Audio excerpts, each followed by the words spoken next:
पर्यावरण प्रेमी રાજુલા જાફરાબાદ એરિયાના ભાવનગરથી સોમનાથ 260 કિલોમીટરનો ફોરવે આ બની રહ્યો છે અત્યારે। તો ગયા જાન્યુઆરી મહિનામાં બે સિંહણ અને દીપડાનું અકસ્માતથી મૃત્યુ પામ્યું, ત્યારે અમે પર્યાવરણ પ્રેમી પણ શોકમાં આવી ગયા હતા।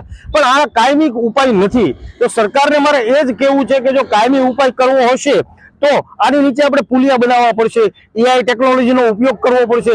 જે રીતે ટાઈગર રિઝર્વની અંદર 50 પુલિયા કરવામાં આવ્યા છે, એવા પણ આવતા દિવસોમાં અહીંયા કરશું તો જ આપણે બધા વાઇલ્ડલાઇફને બચાવી શકીશું। બીજું મારું ખાસ એ કહેવાનું છે કે આ વિસ્તારની અંદર મહુવાથી લઈને ઉના સુધીમાં અમરેલી જિલ્લાની અંદર સૌથી વધારે સિંહો અમારા વિસ્તારમાં છે, એમનું અમને ગૌરવ પણ છે। પણ સાથે સાથે આ ડમ્પિંગ સાઇટો છે એ પણ થોડીક અંદર લઈ જવી પડશે, કેમ કે એની હિસાબે માલઢોર અહીંયા આવે છે અને સિંહો પણ નજીક આવી જાય છે। તો આ બધા કરવા માટે સ્થાનિક લોકોને, સરપંચને, પર્યાવરણ પ્રેમીઓને, પત્રકારોને જો સાથે રાખી અને સરકાર ચાલશે તો આનો આપણે કાયમી ઉપાય લાવી શકીશું।